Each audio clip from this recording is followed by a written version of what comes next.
Tennessee beat Clemson.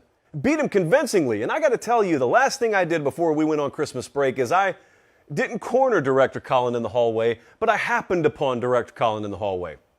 And I said, Colin, how do you feel? You going to be able to take down Clemson? And I felt the shakiness in his voice. He hoped so. He didn't know so. Jalen Hyatt's not playing. Cedric Tillman's not playing. Cade Klubnik's going to get the start for Clemson. Most people in this building thought he was the better quarterback of the two all year for Clemson, and it did not matter, at least in terms of the final score. 31-14 was the final there. I'll tell you what stood out to me. You know, that throw there, if you're watching on YouTube, chief among them, Joe Milton was just on fire. He's just throwing darts, 19 of 28, 251, 3 touchdowns. And I think a lot of people's minds either got changed on Joe Milton, or at the very least he gave you cause to sort of hit the pause button on coronating a true freshman as the starting quarterback for Tennessee next year. Now, I've got some thoughts on how that quarterback race is going to go. I don't necessarily think January 3rd is the time to do a hardcore, in-depth discussion of the Tennessee quarterback situation in the year of our Lord 2023. However, Joe Milton represented himself very well. Now, here's what's going to be fun. Nico's already on campus, the 5-star quarterback there. The reason I'm calling him Nico is I have not mastered his last name yet. And so that's what I'm working on before spring ball, but we're going to get to see them both. That coaching staff's going to get to see both of them in spring, and you'll get a really good gauge. The reason I'm mentioning that is because, as we were just talking about right before we came on the air, you've got another transfer portal window after spring football. And I think there are going to be some mildly to moderately surprising moves in that period after some quarterback battles start to shake out a little bit. And I'm not suggesting Tennessee's going to be one. I'm saying Tennessee will be one worth watching.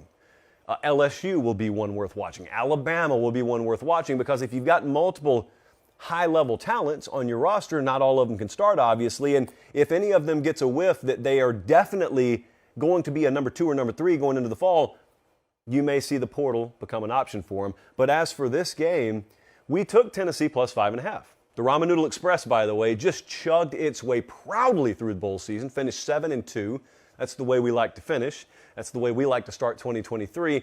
This was the one I was most concerned about because I trusted the model blindly, and you know where that's gotten me with programs that initials are UT this year. But Tennessee, it worked out.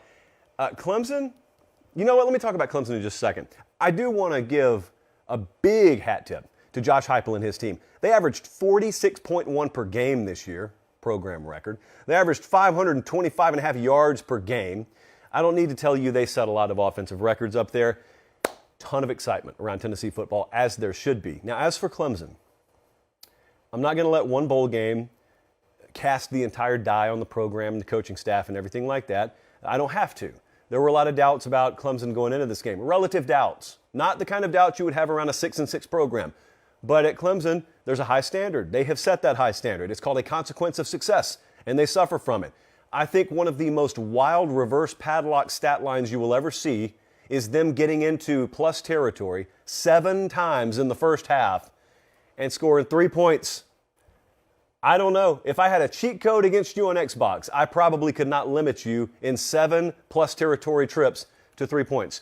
Somehow Tennessee did it. There are some just crazy happenings with Tennessee this year. That's one of them. The fact that they got blown out by South Carolina, but also found a way to beat Alabama. So much crazy stuff. Anyway, 2 programs to watch here. And for very different reasons, but 2 programs to watch going into spring. They will have our attention around here. Guys, thanks for watching Late Kick. Make sure and leave a comment. I love interacting with you. But most of all, please like the video and subscribe to the channel. That's how we keep all of this free.